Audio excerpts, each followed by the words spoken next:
Légalisation du cannabis récréatif. Une nouvelle loi entre en vigueur en Allemagne lundi 1er avril et ce n'est pas un poisson d'avril. Chaque personne majeure résidant en Allemagne depuis plus de 6 mois pourra faire pousser 3 plants de cannabis, posséder 50 grammes à son domicile et transporter 25 grammes sur elle. Challenge sportif en famille dans le cadre du mois de l'enfant. Le centre socio-culturel de Sarreguemines a organisé une journée ponctuée de nombreuses activités. Une 60aine de personnes y ont participé. Le sport olympique s'expose au château de Malbrouck. La nouvelle expo, intitulée Au cœur des Jeux, réunit des objets ayant appartenu à des sportifs mosellans de l'Antiquité à nos jours. Elle est à découvrir jusqu'au 31 octobre. À Rhodes, le parc de Sainte-Croix sort de son hibernation, tout comme les animaux. Les premiers visiteurs ont pu profiter de la réouverture du parc pour découvrir un nouvel univers, le monde de Néo. C'est un parcours d'observation pour toute la famille. Bienvenue sur Mosaïque Cristal. Comme chaque jeudi, on finira l'émission avec un artiste. Aujourd'hui, ce n'est pas un chanteur, mais un humoriste, Julien Strelzik, qui est l'invité de Margot Dimpre sur la scène du cadre. On les retrouvera après l'actu. On va d'abord parler de cannabis. L'Allemagne légalise partiellement le cannabis récréatif. Une nouvelle loi entre en vigueur le 1er avril et ce n'est pas un poisson d'avril. Qu'est-ce que ça va changer? Pour qui? Camille Henriot va tout nous expliquer dans sa chronique.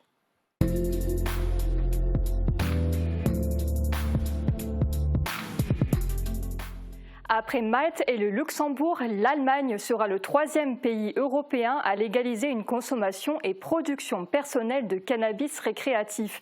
Les nouvelles règles vont entrer en vigueur ce lundi 1er avril. On vous explique tout en images dans cette infographie. Très encadrée en Allemagne, la consommation et la production personnelle de cannabis récréatif sera uniquement possible dans des quantités limitées. Alors de quoi parle-t-on exactement? Concrètement, chaque Allemand pourra faire pousser chez soi jusque 3 plants de cannabis. À domicile, le consommateur pourra posséder jusqu'à 50 grammes. Il pourra également détenir jusqu'à 25 grammes de cannabis sur soi. Cette légalisation n'est valable que pour les personnes majeures et ceux qui résident en Allemagne depuis plus de 6 mois.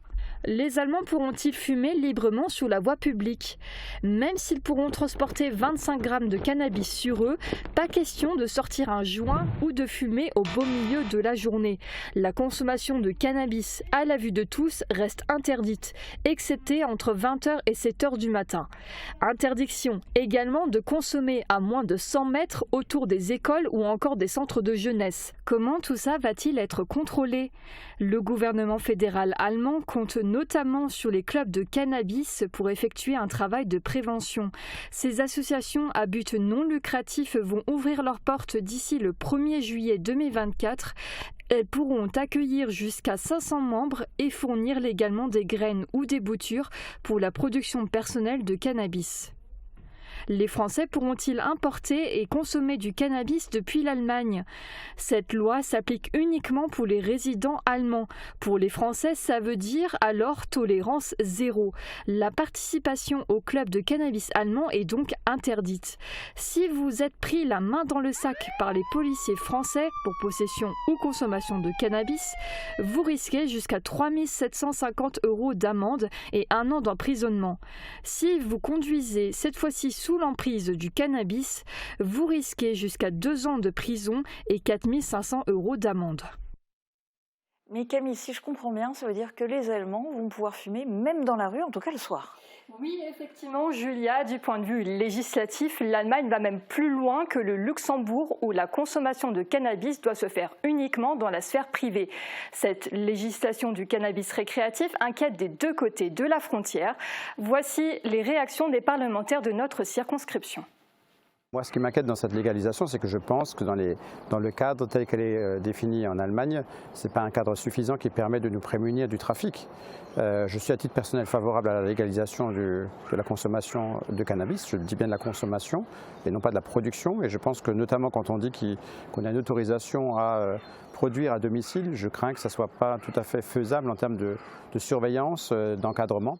Il y aura forcément des conséquences pour nous et on peut notamment s'attendre à une sorte de tourisme vers l'Allemagne, comme c'est déjà le cas pour les Pays-Bas, où depuis de nombreuses années, on a un certain nombre de Français qui se rendent aux Pays-Bas pour consommer. Parce que tout le paradoxe un petit peu du cannabis pour la France, c'est qu'on est à la fois le premier pays consommateur en Europe et en même temps on est l'un des pays qui a l'arsenal répressif le plus important pour lutter contre la consommation de cannabis. Donc on est un peu schizophrénique concernant le cannabis.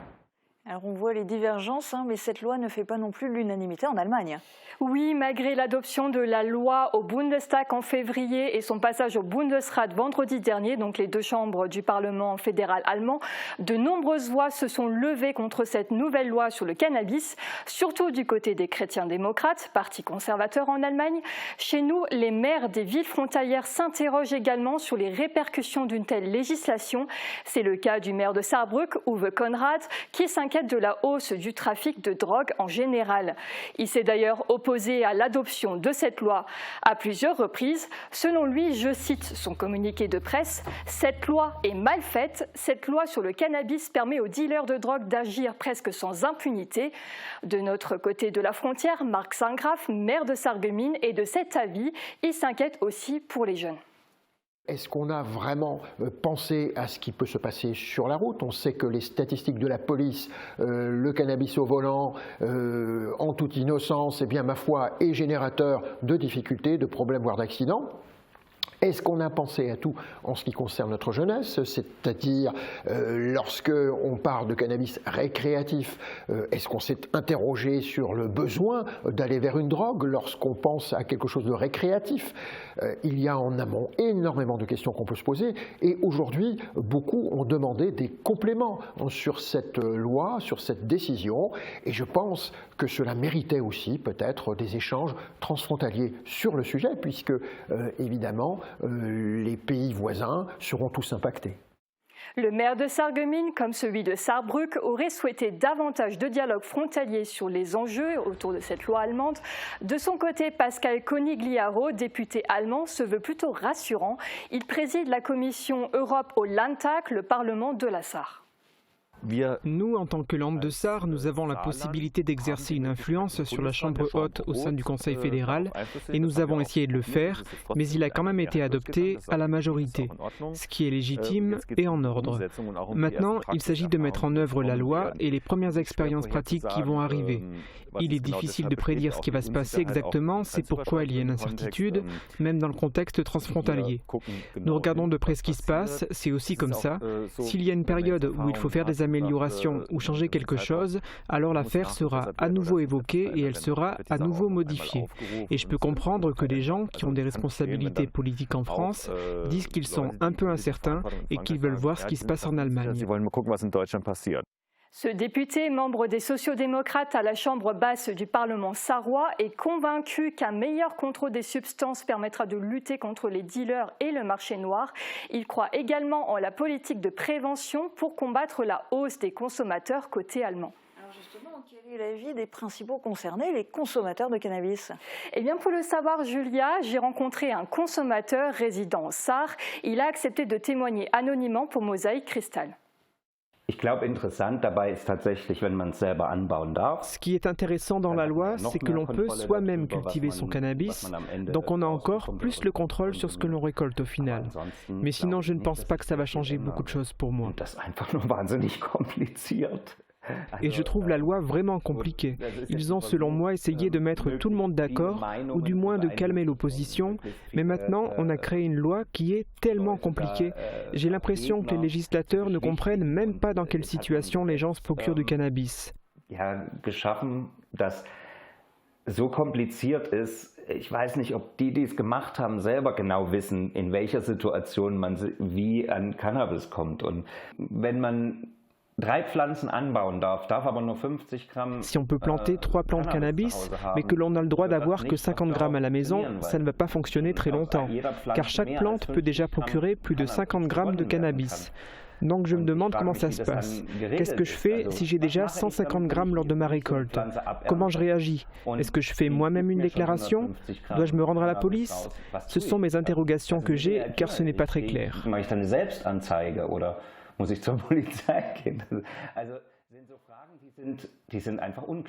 Depuis l'âge de 15 ans, il consomme du cannabis. Il a donc un avis bien tranché sur la consommation de cette substance.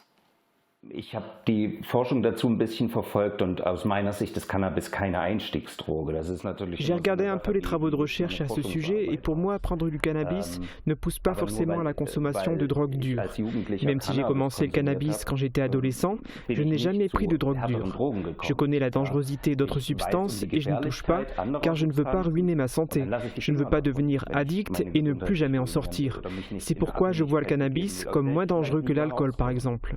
Und deswegen sehe ich Cannabis als auch weniger gefährlich als Alkohol zum Beispiel. En France, le cannabis récréatif est catégorisé actuellement comme stupéfiant. La dangerosité varie selon la consommation et le taux de THC des plantes consommées. Selon l'Observatoire français des drogues et des tendances addictives, les risques ne sont pas à sous-estimer. Généralement, je cite, « Une prise de cannabis entraîne une euphorie modérée et un sentiment de bien-être, suivi d'une somnolence et un affaiblissement de la mémoire à court terme. » Sur son site, l'Observatoire indique également que la consommation peut entraîner une augmentation du temps de réaction, une difficulté à effectuer des tâches complètes et des troubles de la coordination motrice susceptibles d'apparaître, voire l'augmentation des risques associés à la conduite et la prise de cannabis qui potentialise en outre les effets de l'alcool. Néanmoins, selon de nouvelles études, le cannabis pourrait s'avérer bénéfique contre la douleur et l'anxiété. Les scientifiques veulent en avoir le cœur net et le vérifier, d'où le lancement d'une expérimentation en France sur le cannabis thérapeutique pour en évaluer les bénéfices. Le cannabis est prescrit contre certaines maladies graves, disponible uniquement sur ordonnance. À ne surtout pas confondre avec le CBD, substance vendue légalement chez nous en France, car son taux de THC est très faible comparé au cannabis récréatif. Alors c'est un véritable changement de mentalité qui s'opère en Allemagne avec cette légalisation partielle du cannabis récréatif. On l'a vu, malgré tout, cette loi soulève beaucoup de questionnements, d'inquiétudes chez certains. Alors, qu'en est-il des débats en France? Est-ce qu'on doit s'attendre à des changements? Alors pour l'instant, on est encore très éloigné d'une légalisation du cannabis récréatif comme on pourrait le voir aujourd'hui en Allemagne. Néanmoins, quelques voix politiques s'agitent actuellement au Sénat et à l'Assemblée nationale car la France reste l'un des pays européens qui comporte le plus de consommateurs de cannabis. On sait qu'il y a une consommation, 4 millions, ce n'est pas neutre, je pense qu'il y en a peut-être même plus. On sait qu'il y a des compatriotes, des concitoyens qui produisent, et je pense que chacun en connaît d'ailleurs, finalement, qui produisent à domicile du cannabis, il ne faut pas se voiler la face, et on se refuse à mettre en place les contours, parce qu'en plus de ça, je pense qu'il y aura un intérêt économique, financier et même fiscal, parce que du moment où on arriverait à encadrer la consommation et la production, on pourrait encadrer les prix, on pourrait mettre en place une recette fiscale comme ça l'est pour les alcools et pour le tabac sur la consommation et la vente de cannabis. Et on pourrait aussi avoir une meilleure surveillance en termes sanitaires, puisqu'aujourd'hui, un des problèmes, c'est que forcément, il n'y a pas de surveillance du ministère de la Santé sur la production du cannabis. Et donc, juste pour rappeler aussi que j'ai un collègue sénateur du Rhône, Gilbert-Luc Devinas, qui a déposé une proposition de loi pour la légalisation du cannabis en 2023. Qui n'a pas été pour l'instant examinée, elle le sera, je l'espère, au cours de cette année. Je ne me fais pas d'illusions sur son adoption au Sénat, qui est une chambre quand même très conservatrice aujourd'hui, mais je pense que ça permettra de remettre ce débat sur la table.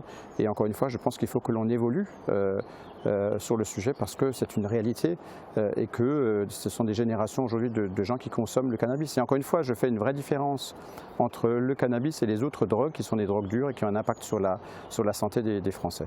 Là, ce qui est en train de se mettre en place en Allemagne, c'est quand même un régime assez libéral puisque chaque citoyen allemand pourra avoir sur soi une quantité de cannabis, pourra même en planter chez soi, donc c'est quand même une loi qui va assez loin.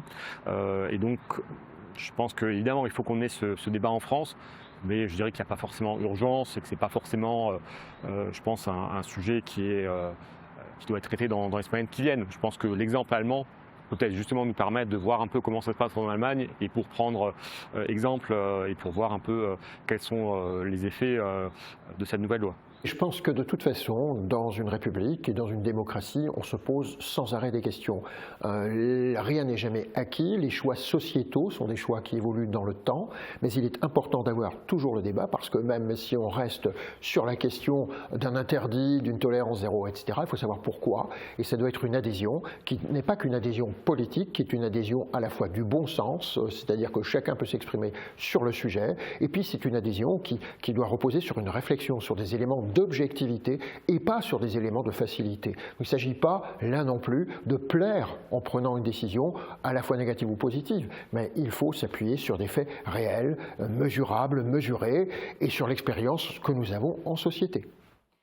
Alors, ce dont parle notamment Michael Weber, la première personne qui parlait sur cet extrait, c'est une proposition de loi sur la consommation de cannabis et encadrement de sa production et vente. C'est l'intitulé de cette proposition de loi. Le texte a été présenté en première lecture au Sénat en mai 2023. Les débats viennent tout juste de commencer, donc les Français vont devoir se montrer patients en ce qui concerne une légalisation du cannabis récréatif. En attendant, une chose est sûre, ils ne peuvent pas franchir la frontière pour profiter de cette nouvelle loi allemande. Merci Camille pour toutes tes explications, c'était très instructif. On change radicalement de sujet pour s'intéresser au sport et en plus en famille. Le mois de l'enfant a été lancé il y a 8 ans par la ville de Sarreguemines. Le sport est à l'honneur cette année et le centre socioculturel a décidé d'organiser une journée entière autour d'activités sportives. Reportage d'Emilia Zell. La concentration est de mise pour réussir à construire la plus haute tour en bois possible. Le centre socio-culturel de Sarreguemines a organisé hier une journée spéciale pour le mois de l'enfant. Chaque année, le mois de l'enfant porte sur une thématique différente. Pour cette année de Jeux Olympiques, c'est le thème du sport qui a été choisi. Différentes choses ont été proposées par le centre socio-culturel. La proposition, c'est d'avoir diverses activités sportives, physiques, voire aussi ludiques, telles que, voilà, on a la ludothèque, on a des partenaires qui viennent. Cet après-midi, on aura aussi la fléchette d'or. Là, on a du foot freestyle, on a du rugby.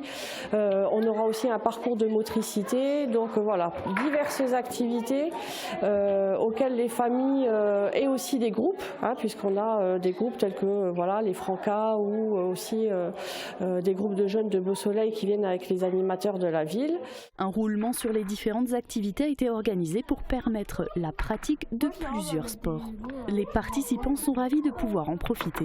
Ah ben moi je trouve ça super parce que nous on aime le sport dans la famille, donc c'est que nous on en adore, donc c'est que bénéfique. Je suis trop contente de faire les activités, en vrai c'est trop bien. Moi aussi j'ai aimé le foot au freestyle et là aussi, mais c'était un peu dur pour moi, mais ça va, c'était quand même bien. On va lever les deux genoux vers sa poitrine, on met le ballon comme ça, on met les mains comme ça et on bloque le ballon ici. Okay, on prend une petite impulsion. Cette journée, c'est aussi un challenge de découverte. Le challenge, c'est surtout de participer à l'ensemble des activités, parce qu'en fait, il y a aussi des activités qu'on propose qui sont souvent pas connues par les enfants ou par les familles, comme la sophrologie par exemple, ou des activités voilà, comme le fitness.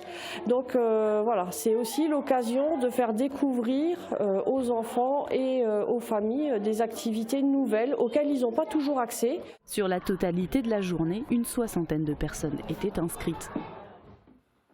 Direction le château de Malbrouck pour une exposition sportive plutôt unique. Avec au cœur des Jeux, les visiteurs vont admirer des tableaux et des objets ayant appartenu à des sportifs mosellans de l'Antiquité à nos jours. Le but, promouvoir les valeurs de l'olympisme et favoriser les liens entre la culture et le sport. Reportage de Valentine Voros et Colline L'Expert. Des objets d'exception enflamment le château de Malbrouck. Après l'exposition L'Art de courir, inaugurée en 2023, la Tour des Dames est désormais 100% olympique à 130 jours des JO. Nous avons un grand rendez-vous qui nous attend. Ce rendez-vous est maintenant ouvert en Moselle à partir d'une exposition de Matoti qui est absolument exceptionnelle, avec des objets qui nous ont été confiés par des sportifs mosellans, mais aussi par des sportifs qui ont eu la chance de pouvoir porter le maillot de l'équipe de France. Ce sport, c'est cette activité qui rassemble, qui dépasse très largement les limites, les conflits. quels qu'ils soient, et qui permettent à un moment ou à un autre la concorde et la fraternité. Cette valeur olympique de fraternité sera partagée avec les délégations sportives étrangères, invitées à découvrir ce travail mêlant la culture, l'histoire et le sport lors de leur venue en Moselle. Inaugurée en grande pompe, l'exposition célèbre bien sûr les athlètes mosellans. Ça fait plaisir, d'autant plus que les tableaux sont originaux, hein. C'est fait avec de l'aquarelle, donc par une artiste qui vient d'ici. Puis de voir mon maillot affiché, forcément ce maillot qui pour moi représente beaucoup. Ce qui m'intéresse, c'est les gens qui viennent, qui sont intéressés par le sport, qui puissent voir en fait des objets, des chaussures, des maillots, d'autres objets comme le marteau, ou voilà, qui puissent voir un petit peu à quoi ça ressemble en vrai. Pour l'inauguration, c'est aussi le ministre des Sports allemand qui a enfilé ses baskets, symbole de l'union dans la grande région. Je suis heureux d'avoir été invité pour visiter cette très belle exposition. Elle montre que grâce au sport, on peut atteindre un certain succès et dans la grande région, nous le faisons ensemble en valorisant le sport. J'espère que des Allemands remportent des médailles, des Mosellans et tous ceux qui s'engagent dans le sport dans la grande région. L'olympisme battra dans le cœur du château de Malbrouck jusqu'au 31 octobre prochain. Avec le printemps, les animaux se réveillent et Sainte-Croix aussi.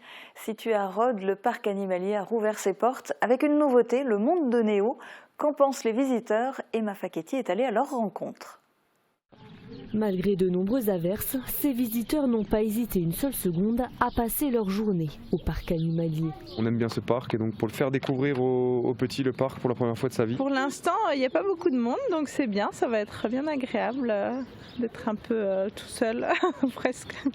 Et pour ce premier week-end d'ouverture, tous les yeux étaient rivés sur ce nouveau terrain de jeu de 6000 m², le monde de Néo. Grimper, observer le ciel, donner à boire aux oiseaux, écouter le cri d'un chimpanzé. Avec ces mécanismes, les visiteurs enfilent leur casquette d'explorateurs pour en savoir plus sur la biodiversité. Il y a plein d'acrobaties, donc il y a des petits couloirs, il y a beaucoup d'échelles, puis il y a beaucoup d'endroits où on peut voir un peu, on peut se situer par rapport au parc. Par exemple, les oiseaux qui sont là-bas, on peut les voir depuis la charrette, voilà. Et qu'est-ce que tu en as pensé ? C'est super, et puis c'est très joli à l'intérieur, c'est tout en bois, c'est vraiment très sympa. Le côté pratique, c'est qu'elle est aussi pour les adultes. Souvent ce genre de structure c'est un peu limité aux enfants, et puis là ça permet de faire quelque chose avec les enfants. C'est impressionnant, hein. Franchement c'est génial. Je pense là ça fait 2 fois qu'on vient depuis que c'est réouvert, mais on n'a pas encore eu le temps de tout expérimenter dans la structure. Un terrain d'aventure mais aussi d'enquête. Le monde de Néo servira de décor lors de la traditionnelle chasse aux œufs de Pâques organisée du 29 mars au 1er avril. Et oui, ce week-end, plusieurs chasses aux œufs sont organisées. Rendez-vous dimanche matin au Jardin pour la Paix à Beach. En plus de la traditionnelle chasse aux œufs, vous aurez droit à un quiz sur le thème de la nature et du jardin. Et plusieurs ateliers vous sont proposés. Construction, origami, jeux de bois, le tout dans une ambiance musicale et avec une dégustation de chocolat chaud. À Sarreguemines aussi, il y aura une chasse aux œufs. Elle a lieu samedi après-midi et c'est une première. Elle est organisée par le magasin MG Confiserie en partenariat avec de nombreux commerçants. De nombreux lots sont à gagner, en chocolat bien sûr, mais aussi sous forme de bons d'achat. Départ de la chasse samedi à 14 h en zone piétonne devant l'institution Sainte-Chrétienne-La Salle. Et à Sarreguemines-Pâques rime aussi avec fête foraine. Les manèges et attractions sont installés sur le parking de la Grande Armée jusqu'au 14 avril. C'est ouvert tous les jours jusqu'à 23 h, prolongation jusqu'à minuit samedi et dimanche. De quoi ravir les fans de manège. Et pour les automobilistes, sachez que le parking de l'hôtel de ville est exceptionnellement gratuit. Enfin, lundi, ce n'est pas que le lundi de Pâques, c'est aussi le 1er avril. Vous pourrez partir à la pêche aux poissons d'avril. C'est l'un des ateliers proposés au Moulin de la Blise à Sarreguemines. Cette année, ce sera une édition sportive de la fête des enfants. En plus des activités qui leur sont proposées, Vladimir viendra spécialement pour donner un cours d'apérobic dans un spectacle déjanté. Il n'y a plus qu'à espérer que la météo soit de la partie, car attention, la ville de Sarralbe vient de décider d'annuler sa traditionnelle grande braderie du lundi de Pâques. On regarde déjà les prévisions pour demain. Qu'il vente, pleuve, fasse froid ou chaud, une maison isolée par Moder Habitat reste agréable et saine au fil des saisons.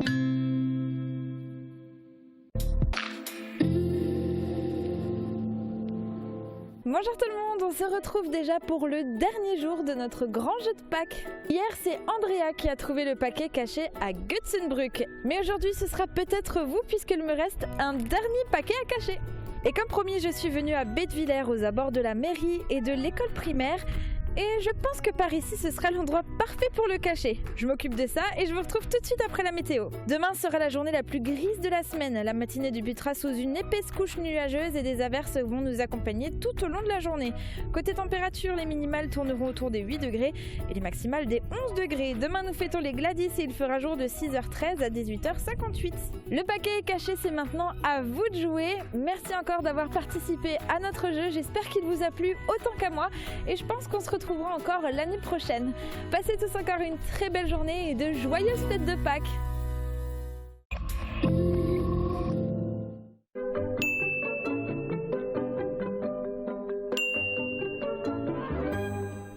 Fini la galère avec GB Bâti-Center, votre nouvelle salle de bain de A à Z. Nous proposons tous les éléments pour concevoir votre salle de bain. De la robinetterie jusqu'au plafond tendu, notre équipe se charge aussi de la pose et de l'installation. Profitez d'un large choix de carrelage intérieur ou extérieur et de revêtements de sol pour tous les goûts et pour tous les budgets. Nous effectuons les livraisons, la pose et les finitions. GB Bâti-Center à Rohrbach, qualité et satisfaction depuis plus de 40 ans. Venez goûter les délices chocolatées de Jacques Bockel à Stirin-Wendel. Votre chocolatier créateur vous propose une collection de chocolats de saison décorés à la main et 100% naturels à offrir ou à croquer. Sans oublier des spécialités intemporelles qui feront plaisir à tous les gourmands. Jacques Bockel, c'est 100 mètres carrés de chocolat d'exception à Stirin-Wendel.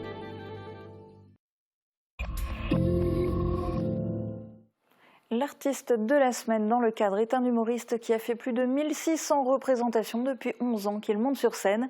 C'est Julien Strelzik, invité par Margot Dimpre. Je vous laisse en leur compagnie.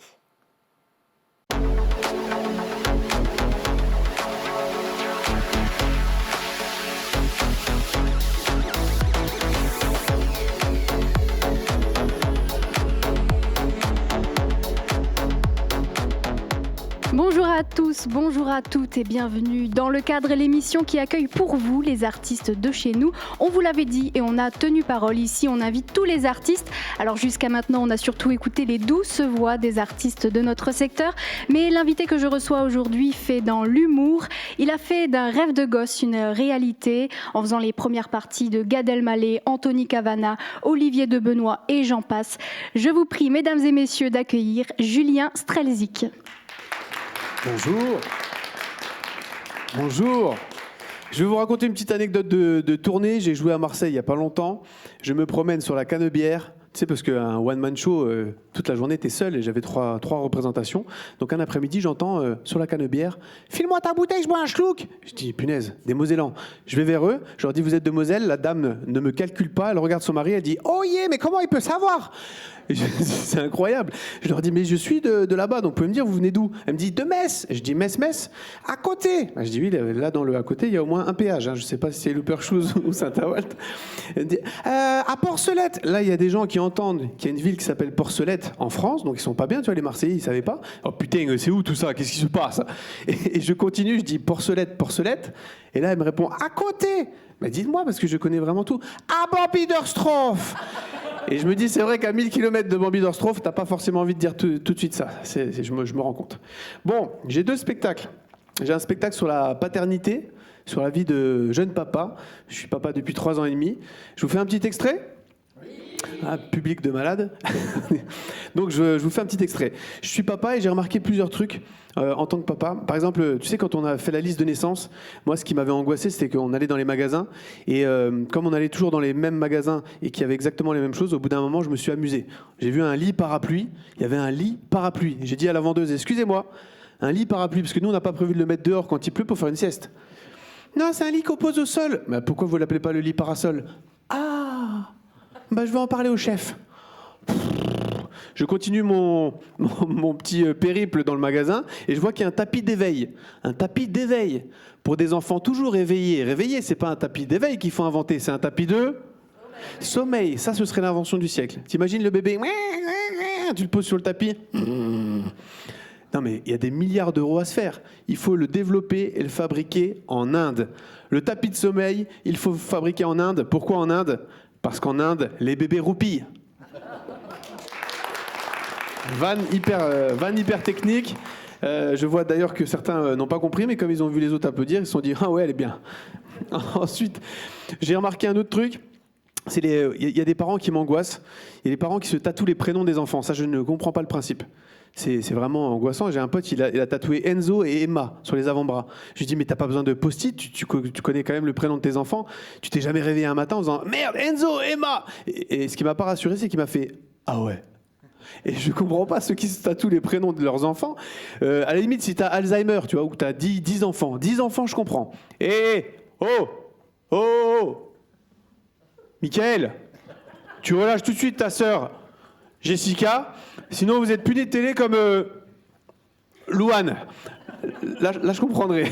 Un dernier truc qui m'angoisse, c'est les parents qui prennent des photos de leur bébé de face, et ils postent sur les réseaux sociaux avec un emoji qui cache le visage. Je ne comprends pas. Vous avez déjà vu ça ou pas?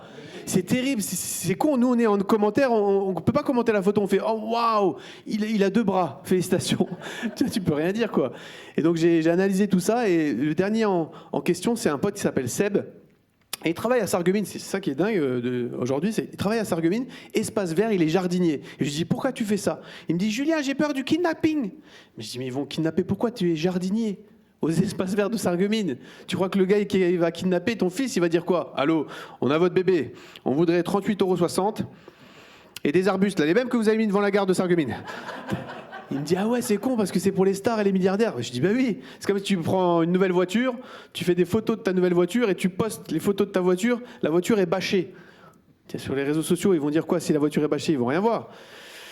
Si tu as peur des réseaux sociaux et du kidnapping, il fallait bâcher plus tôt.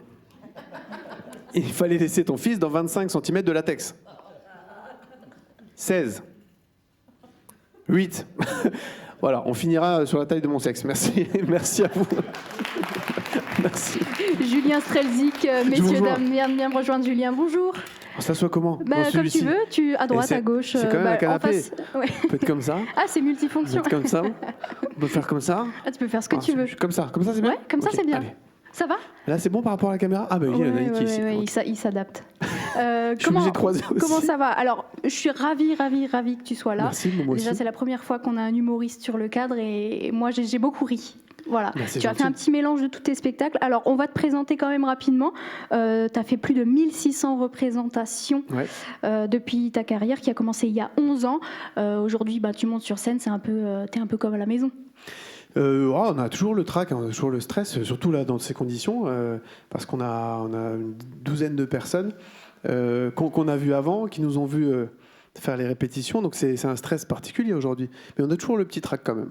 Toujours le petit trac. Là, c'est plaisant parce que c'est des gens qui me connaissent et qui ont voulu venir, ce qui n'est pas toujours le cas. Mais il y a toujours ce trac de toute façon. Oui, mais c'est un bon trac, c'est un trac qui permet c'est un trac qu'on recherche, qu'on aime bien.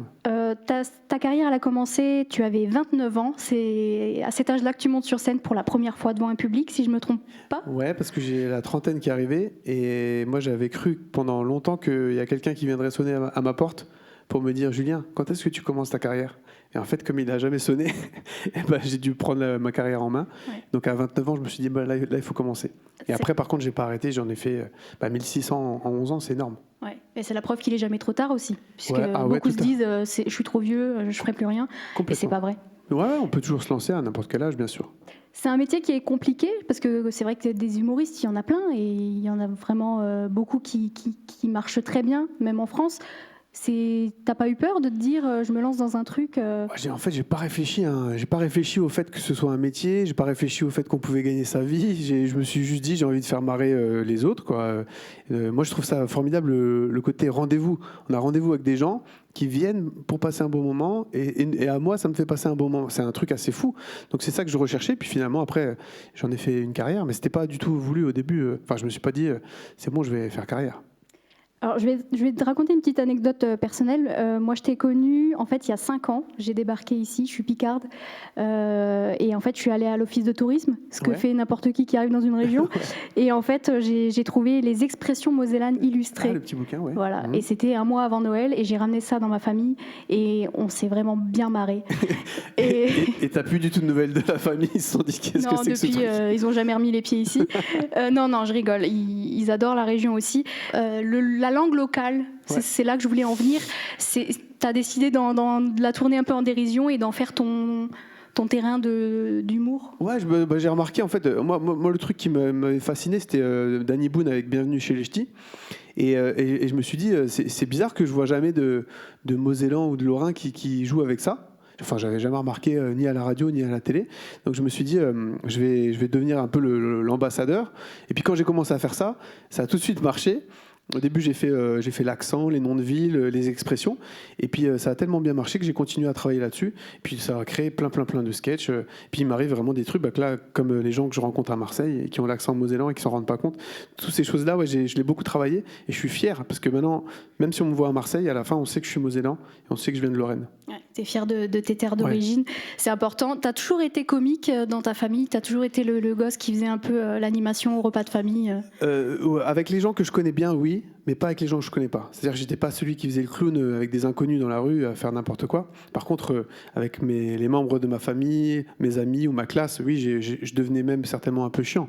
Mais apparemment, ceux qui étaient avec moi dans ma classe m'envoient des fois des messages et me disent quand même que j'étais une compagnie agréable, mais qu'il fallait que je sois canalisé de temps en temps. Ouais. T'en as pas marre un petit peu quand les gens te croisent ou même dans ta famille qu'on te dise allez, fais-nous une blague, fais-nous rire? Non, moi c'est toujours valorisant. Après, non, ce qui est angoissant, c'est c'est par exemple quand il y a un mec qui s'assoit, parce que les mecs, tu sais, ils ont ce côté, il est humoriste, il fait rire ma femme, il fait rire ma famille, et puis alors eux, tu sens un côté un peu énervé, donc ça m'est déjà arrivé. Ça fait flipper le gars qui s'assoit et qui fait, donc t'es humoriste, vas-y, fais-moi rire. Ouais, là, tu sens que c'est vraiment pas gagné, et là, c'est angoissant. Sinon, non, globalement, c'est plutôt bienveillant. Tu as 3 spectacles à ton actif? 4? 3 déjà, et 4e en cours d'écriture. Oui, tu tournes donc dans la France entière. Je le disais en début d'émission, tu as fait les premières parties de Gad Elmaleh, Anthony Cavana, c'est des grands noms. Qu'est-ce que ça fait de rencontrer ces gens-là, de jouer sur les mêmes scènes qu'eux, comme ça? Ça a été que des belles rencontres. Il y a aussi Chevalier du Fiel, François-Xavier de Maison. J'ai fait une douzaine de fois sa première partie. Et j'ai fait d'ailleurs à Sarreguemines. Ah, il y a une petite anecdote à Sarreguemines. C'est que j'avais un sketch où j'envoyais un string. Et je finis ma première partie, mais le string n'était pas revenu. Et François-Xavier de Maison, il fait son spectacle à la scène de l'Hôtel de Ville. Et puis vers la 30e minute, donc pas tout de suite, vers la 30e minute, il est assis en personnage. Et tout d'un coup, il reçoit le string en pleine tête. Et moi, ça c'était ma première ou deuxième première partie pour lui. Et je me suis dit, il va m'en vouloir et tout, ça va être catastrophique. Et en fait, il en a joué. Et puis à la fin, il m'a rien dit de spécial. Mais ça, c'est des souvenirs fous parce que le mec, il est producteur, acteur. Il m'offre sa première partie. Et puis il reçoit un string en pleine tête. Ça, c'est un super souvenir à ça. T'as dû te dire, ma carrière, elle est finie. Ah ouais, je me suis dit, c'est bon, je suis foutu. Je voulais même partir. Mais non, ça s'est bien passé finalement. J'ai une question. C'est quoi ton terrain d'humour? C'est quoi qui te fait rire dans la vie? Est-ce que c'est l'humour graveleux? C'est l'humour absurde? Non, graveleux, non. Moi, il y a un humour que je sais pas trop faire, mais que j'adore chez les autres. C'est tout ce qui est politique. Je m'intéresse beaucoup à la politique, mais c'est un truc que moi, j'aime pas faire, je sais pas faire, mais j'adore regarder les humoristes qui jouent avec la politique. Sinon, moi, je dirais que c'est plutôt un humour populaire, c'est-à-dire qu'on peut très bien amener un jeune de 10 ans, de 15 ans, et avoir 60, 70, 80 ans, et comprendre mes sketchs. Ça, je trouve, il y a des humoristes qui trouvent que c'est dommage de ne pas être dans le trash de politique et tout ça. Moi, je trouve ça plutôt positif, parce que je peux être compris de n'importe qui, et puis dans certains contextes, c'est formidable, parce qu'on peut avoir toutes les générations. Ouais. Je vais essayer de te faire rire, Julien. C'est déjà drôle de me dire ça. Ouais. Alors moi, j'ai passé du temps quand même à choisir la vanne que j'allais ramener avec moi sur le plateau. Wow. J'en ai une. T'es prêt? Ah bah allez. Alors, pourquoi les mamies sont très efficaces pour faire le ménage? Oh, pourquoi les mamies sont très efficaces pour faire le ménage? Ouais. Non, je sais pas. Elles ont au moins 80 balais. Oh. Ah Tu vois, ça fait rire les gens. Mais je sais pas si les applaudissements sont vraiment de la bon signe pitié parce que non, bah je sais pas. Tu crois je sais pas parce que là ça veut dire qu'ils t'en demandent une autre, mais t'en as qu'une. Bah... Sa carrière est finie, voilà. Elle va faire une carrière d'humoriste sur une vanne. Ouais, j'en avais préparé qu'une, mais ça t'a fait rire. Elle est mignonne. Ouais, elle est bon, mignonne. ça va alors. J'ai compris, c'est l'essentiel. Mais t'as pas trop rigolé. Si, 80 balais, c'est drôle. C'est pas grave. Alors tu as sorti ton spectacle il y a déjà très très longtemps, En route vers l'Olympia. Ouais. T'en es où sur ce chemin-là? Eh ben on les a contactés. J'ai eu un contact. La dame, je sais plus son nom, mais la dame qui gère l'agenda.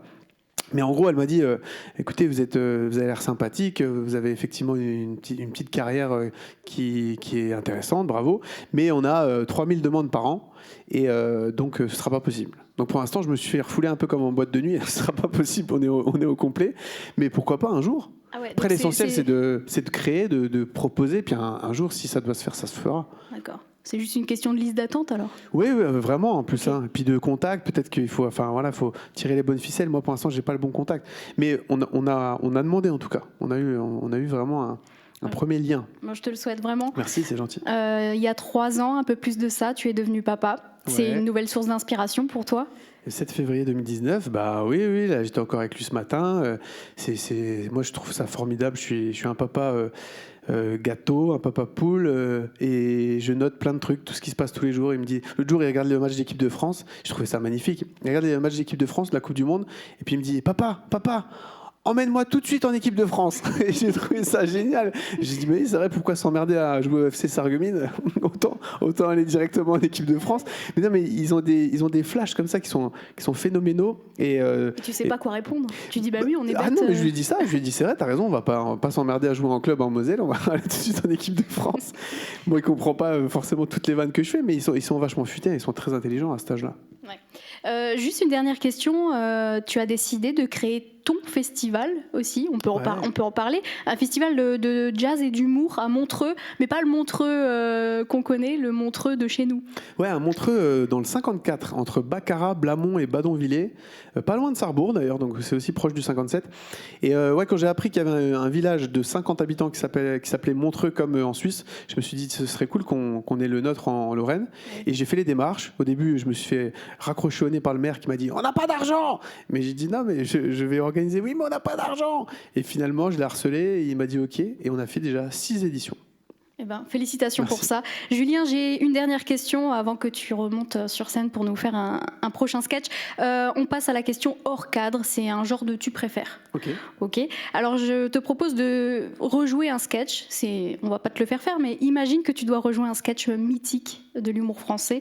Tu as le choix entre celui-là. C'est l'histoire d'un mec. Vous la connaissez, non? Parce que par exemple, il y a 2 genres de mecs. Alors par exemple, le genre de mec, par exemple, c'est genre de mec, Coluche. Historique, cultissime, Coluche évidemment. Génial. Et la deuxième, comment? Génial. Génial, ben oui, on s'en lasse pas. Et le deuxième choix, c'est celui-là. Il était là avec ses mains de plomb, la main de plomb avec des avant-bras, avec des poils brochingés. Et il mâchait, il avait des muscles de plomb ici qui faisaient bac, bac, bac, bac. Gad Elmaleh, évidemment, avec le blond. Bah, c'est cultissime aussi. impossible de choisir entre les deux parce que c'est 2 générations différentes. Coluche n'est plus là, Gad Elmaleh est encore en pleine action. Franchement, c'est compliqué. Hein. Mais si Après, tu devais rejouer un des deux. Ce serait plus facile pour moi de jouer le deuxième parce que je suis plus à l'aise dans ce côté un peu stand-up et tout ça.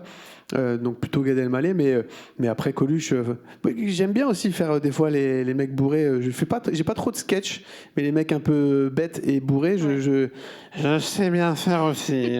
Ça pourrait être pas mal aussi. Hein. Je vais finir l'interview comme ça. Ça marche bien, ça fait toujours rire.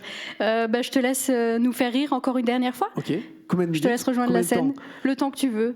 Sous les applaudissements du public. Sous les applaudissements du public. Je dois me mettre ici. Bon, je vais vous faire un petit extrait de Santé, mon spectacle Santé. J'ai été un mois dans un hôpital en bonne santé pour voir ce que je vivrais en mauvaise santé et j'ai remarqué plein de trucs. Je ne sais pas si vous êtes au courant, mais les chiens sont formés à l'Institut Curie pour dépister les cancers de sein. Vous avez entendu parler de ça ou pas? Il y a vraiment 200 000 € de levée de fonds. On forme des chiens qui dépistent les cancers des seins. Alors je vois les cadreurs qui commencent à s'exciter, qui se disent c'est le job de rêve. Non, ce sont des animaux qui sont recrutés. Et ce qui est fou, c'est pas que les chiens dépistent les cancers des seins, c'est qu'ils choisissent la taille des chiens en fonction de la taille des seins. Bonjour madame. Bonnet A, amenez les chihuahuas. Non, celui-ci est trop petit, il vient juste de naître. Ramenez plutôt son aîné. Bonjour madame, 90 ans, il nous faut le bonnet madame. 90, c'est votre âge, j'ai vu sur la fiche. Bonnet C. 90 ans, bonnet C, ramenez un cocker ou un basset. Mademoiselle, bonnet H, mes hommages. Bonnet H, à votre avis? Saint-Bernard, non? Bonnet H, un poney. Voilà. Et à Marseille, c'est pas un chien. Et je dis ouais, c'est mon sketch, je fais ce que je veux. Et je vous embarque avec moi dans la réflexion. Si les chiens sont désormais capables de détecter les tumeurs des seins en sentant des seins, je me pose une seule question. À quand le dépistage du cancer de la prostate par des chattes? Bon, ça va passer sur l'antenne, ça. Merci. Et puis, allez, je vais vous le faire parce que j'ai aussi assisté à plein d'opérations, de consultations dans le centre du sommeil. Vous savez ce que c'est un centre du sommeil dans un hôpital? C'est là où on trouve toutes les solutions pour toutes les maladies du sommeil. Voilà, il n'y a pas de piège. On peut lister ensemble les maladies du sommeil? Narcolepsie,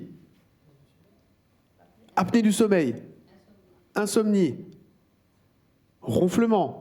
L'autre jour, il y a une dame, elle me dit « terreur nocturne ». Je dis « qu'est-ce que c'est madame ?»« J'ai 6 enfants ». Bah oui, bah là... Il y a une autre dame, elle lève la main, comme ça, elle lève la main. Je dis « allez-y ». « Paralysie du sommeil ». Qu'est-ce que c'est madame? Et évidemment, les ronflements. Il y a 10 millions de ronfleuses et de ronfleurs en France. 10 millions constatés par quelqu'un qui ne dort pas. Tapez dans les mains les ronfleuses et les ronfleurs aujourd'hui. Voilà, personne m'a su. Ah si, ouais, t'as vu, ils ont fait. C'est bon, on est plusieurs. On peut. Il y a 10 millions de ronfleuses et de ronfleurs qui ne s'entendent pas ronfler. C'est ça qui est fou. Hein. C'est-à-dire qu'il faut toujours que ce soit constaté par quelqu'un d'autre. C'est comme pour les cons. Et si celle-ci, tu l'as pas compris, c'était pas du bon côté. Merci. Tu vois, il n'y a que ceux qui ont compris qui ont applaudi. Les autres ont fait... Je vais vous faire les 3 types de ronflements les plus répandus en France. Et je finirai là-dessus. Attention, numéro 1, le ronflement théière, autrement appelé le ronflement bouilloire.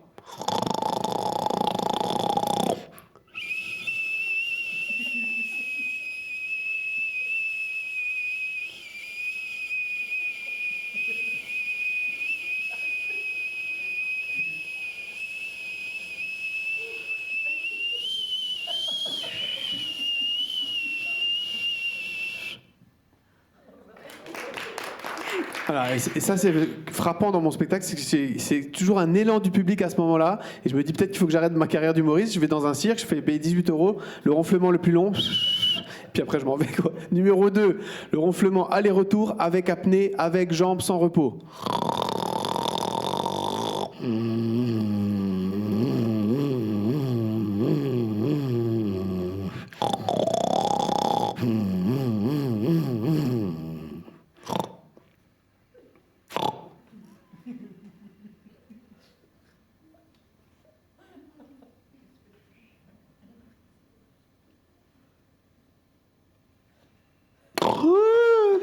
Personne n'a bougé quoi. On est dans une émission, tout le monde se dit bon bah il meurt, hein. De toute façon on va pas l'embêter, on est en pleine émission. C'est dégueulasse. La dernière fois il y a une infirmière qui est au premier rang. Je savais que c'était une infirmière parce que je l'avais vue avant le spectacle. Elle est infirmière, elle se met au premier rang. Je suis en train de clamser, elle bouge pas. Je dis mais vous êtes infirmière? Elle me dit oui mais j'attendais que vous tombiez. Je dis ouais c'est un peu comme le gouvernement avec l'hôpital. Voilà, ça c'est pour repérer les gauchistes, mais il n'y en a pas apparemment. Bon, je finis sur le dernier. Vous êtes prêts? Le ronflement qu'on appelle le crash d'avion. Attention, c'est parti.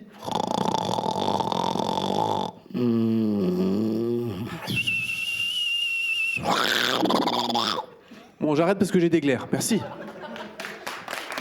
Julien Strelzik, sous vos applaudissements. Bah oui, on peut l'applaudir très très fort. Merci Julien d'être venu. On est dans le timing, ça va? On est dans le timing. Et je dois reculer. Tu nous as fait énormément rire. Merci. T'as beaucoup de souffle, hein, on a vu.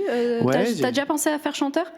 J'ai des sketchs chantés dans Santé et j'en ai un petit aussi dans Ça passe trop vite. Ouais. Ouais. Je chante juste. Enfin, j'essaye.